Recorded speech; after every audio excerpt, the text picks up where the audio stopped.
Olá pessoal, seja bem-vindo a essa videoaula. Vamos tratar um pouquinho nos próximos minutos sobre o estado de sítio. Esse assunto está dentro de um título maior chamado da defesa do Estado e das instituições democráticas, conteúdo indispensável no direito constitucional. Quero dedicar essa videoaula aos meus alunos, queridos alunos do terceiro semestre de Direito da FAP. Que bom que vocês estão aqui, espero que a gente possa conversar um pouquinho mais, tornar esse assunto mais didático, mais leve, para vocês assimilarem melhor o conteúdo, beleza? Bom, estou aqui com a minha Constituição, ó, na mão, estou aqui acompanhado também do livro do professor Alexandre de Moraes, do livro do professor Pedro Lenza e com o nosso esboço de aula, aquele que já foi enviado aí para vocês, beleza? Vamos lá? Bom, o artigo 137, então, inaugura esse assunto do estado de sítio. Lembrando o seguinte, pessoal, quando a gente fala em estado de sítio, eu preciso lembrar que ele tem medidas mais gravosas. Nós estamos diante de uma situação ainda mais excepcional do que aquela situação, do que aquelas medidas que nós vimos lá no estado de defesa, ok? Então é bem importante, é bom a gente lembrar, aliás, que a gente está tratando de algo um pouco mais gravoso, diante de uma situação um pouco mais gravosa do que aquela que a gente já viu no estado de defesa, beleza? Bom, inclusive essa é uma das hipóteses do artigo 137, inciso 1º.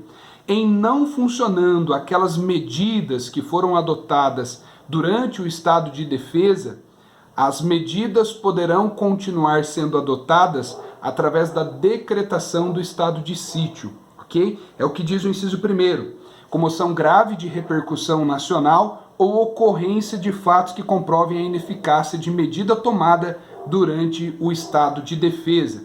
Por isso, sempre, vou lembrar pela terceira vez, estamos tratando de algo mais gravoso do que aquelas situações vistas no estado de defesa. Bom, tão mais gravoso que lá no estado de defesa a gente fala de problemas com locais determinados. Aqui não. O inciso 1º aqui do estado de sítio fala de comoção de grave repercussão nacional. Porque se fosse localizado, se fosse local restrito, seria necessário o estado de defesa. Como nós estamos falando de uma situação ainda mais gravosa, aqui nós estamos falando de repercussão nacional, ok? Então, diante de uma repercussão, diante de uma grave comoção, diante de uma situação gravosa, que tem a ver com o país, estado de sítio. Nesse mesmo inciso, a questão da ineficácia das medidas adotadas durante o estado de defesa. Então, apesar de ser um único inciso, pessoal, tome cuidado, porque nós temos aqui duas hipóteses dentro do mesmo inciso, beleza? O segundo inciso, esse sim é uma situação que a gente espera não ter que viver, declaração de estado de guerra ou resposta à agressão armada estrangeira. Bom, aí não preciso dizer, nós estaremos realmente diante de uma situação muito difícil e o remédio mais amargo do ponto de vista de restrição de liberdades e garantias constitucionais é durante um estado de guerra, ok? Por isso, a necessidade da decretação do estado de sítio ou resposta à agressão armada estrangeira, tá bom? Bom, tem uma diferença aqui, não é a matéria da nossa aula, desse resumo de hoje, mas obviamente tem a ver com a declaração de guerra ou caso o Brasil seja surpreendido com uma invasão estrangeira armada, beleza? Bom, vamos lá. Nós precisamos pensar quais são os procedimentos. As hipóteses são essas, beleza? 2 incisos, mas são 3 hipóteses. Quais são os procedimentos? O procedimento mais importante de se lembrar é que quem decreta tanto o estado de defesa quanto o estado de sítio é o presidente da República. Tão somente o presidente da República. Lembra que lá atrás, em Direito Constitucional 1, a gente falou sobre o presidente da República exercer a função de chefe de Estado e chefe de governo? Pois bem, então a ele compete essa atribuição. Enquanto chefe de Estado e chefe de governo, só ao presidente da República compete a decretação, tanto do estado de defesa, que foi o nosso assunto anterior, quanto do estado de sítio, beleza? Bom, o artigo traz um requisito, um pressuposto. Qual pressuposto?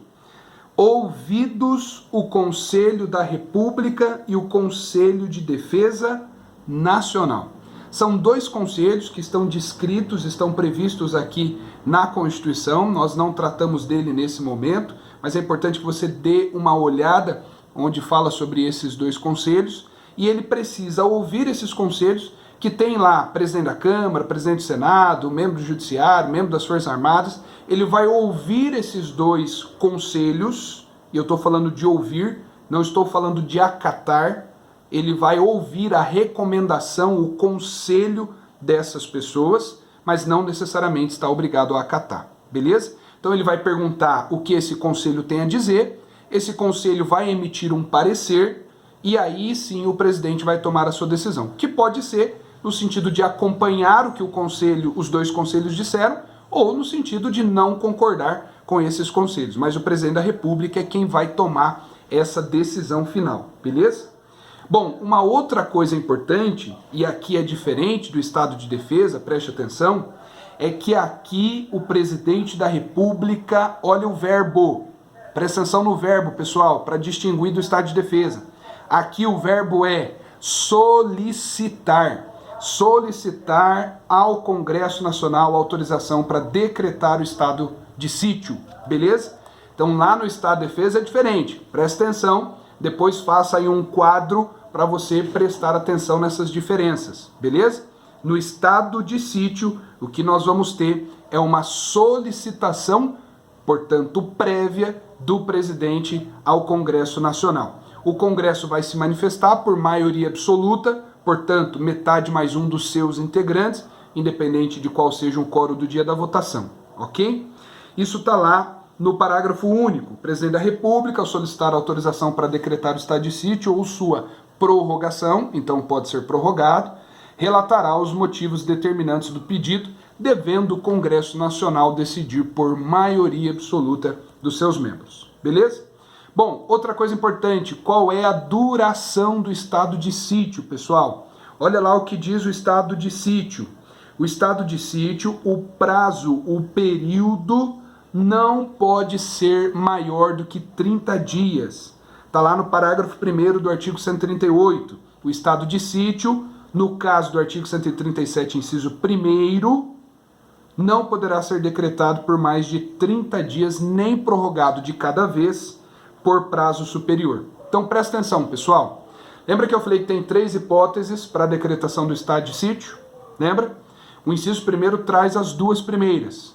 Quais são? Grave comoção nacional ou ineficácia das medidas adotadas no estado de defesa. Então, nesses 2 casos do inciso 1º, o prazo é de 30 dias no máximo e cada período sucessivamente por no máximo mais 30 dias. Aqui tem uma outra diferença do estado de defesa. No estado de defesa é prorrogado por uma única vez por igual período. Aqui não. Aqui é no máximo 30, prorrogado quantas vezes for necessário. Beleza? E isso, no caso do inciso 1º, que tem as 2 primeiras hipóteses. E quanto ao inciso 2º, que fala da declaração de estado de guerra ou resposta à agressão estrangeira armada? Bom, nesse caso é pelo tempo que perdurar a guerra ou a agressão estrangeira armada. Beleza? Então, inciso 1º, 30 dias no máximo, cada período pode ser prorrogado sucessivamente por quantas vezes for necessário. Estado de guerra ou invasão estrangeira armada, pelo tempo que for necessário o estado de sítio, ok? Bom, vamos lá, pessoal. Quais são as medidas coercitivas que podem ser adotadas? Aqui tem mais uma diferença. No caso do inciso 1º, não estou falando de guerra, guerra está no inciso 2º, invasão estrangeira está no inciso 2º. No caso do inciso 1º, as medidas estão elencadas. Estão elencadas aonde? Aqui no artigo 139, onde ele diz, na vigência do estado de sítio, decretado com fundamento no artigo 137, inciso 1º, só poderão ser tomadas contra as pessoas as seguintes medidas. E você vai ver aí que tem 7 incisos. Então, é só isso. É rol taxativo. Até porque nós já estamos dentro de um título da Constituição que é excepcional. E sempre que a gente estiver falando de situações excepcionais, não dá para ter uma interpretação ampliativa. Tem que ser uma interpretação restritiva e esse rol aqui é um rol taxativo, beleza? Professor, mas e no caso de guerra, então, no caso de invasão armada, agressão armada, o que vai acontecer? Bom, aí vai ser feito o que for necessário em relação às liberdades e garantias individuais, coletivas, constitucionais. Porque daí nós estamos falando do pior cenário que a Constituição previu, ok? Então, diante de um estado de sítio, decretado por causa de guerra ou de invasão estrangeira armada, aí pode ser qualquer medida a ser limitada em relação aos direitos dos cidadãos. Onde que tem que estar escrito quais são essas medidas? Lá no decreto do estado de sítio. Então pode ser qualquer uma, mas essa decisão do presidente da República sobre quais medidas vão ser tomadas precisa estar dentro do decreto, beleza? Então lá vai ter que ter o rol das medidas que vão ser adotadas, as medidas coercitivas que serão adotadas em relação aos cidadãos brasileiros durante o estado de sítio, beleza? Então, inciso 1º, o rol taxativo está aqui no artigo 139, do inciso 1º ao 7º, leia aí depois, beleza? Em relação ao estado de guerra, as medidas que forem necessárias, desde que elas estejam previstas no decreto do estado de sítio, beleza? Bom, pessoal, para a gente finalizar, eu tenho que falar um pouquinho sobre controle exercido sobre a decretação do estado de sítio. Bom, primeiro que existe o controle prévio feito pelo Congresso Nacional, porque o Congresso Nacional pode não autorizar o presidente da República a decretar o estado de sítio, beleza? Lembra que eu falei que o verbo é solicitar? Pois bem, o Congresso pode decidir concordando com o presidente ou negando a decretação do estado de sítio. Esse é o controle prévio, controle político prévio.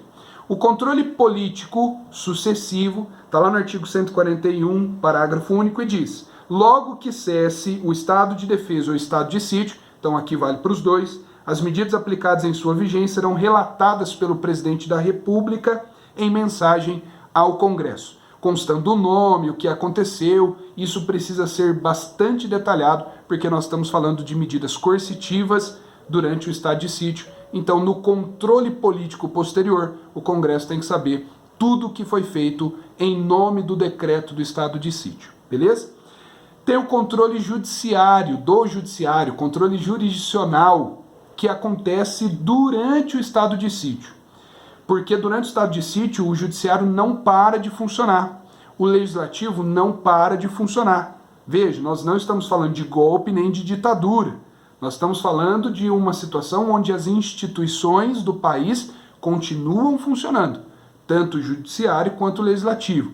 Então, o judiciário continuará funcionando durante o estado de sítio e acompanhará essas medidas, beleza? Dá uma olhada lá depois que você vai ver que o Poder Judiciário vai funcionar, inclusive para evitar que abusos que não estão previstos no decreto de sítio aconteçam em relação à população, em relação às pessoas.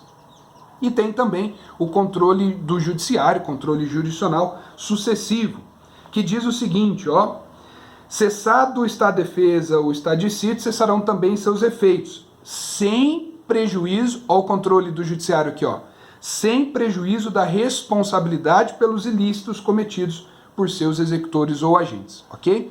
Então, se cessado o estado de sítio, alguém se sentiu lesado nos seus direitos, além das medidas coercitivas que estavam previstas, vai poder se valer do judiciário para exercer esse controle, beleza? Bom, e a gente termina dessa maneira, então, esse resumo, termina um pouquinho dessa conversa sobre a defesa do Estado e das instituições democráticas, em especial sobre o estado de sítio, beleza?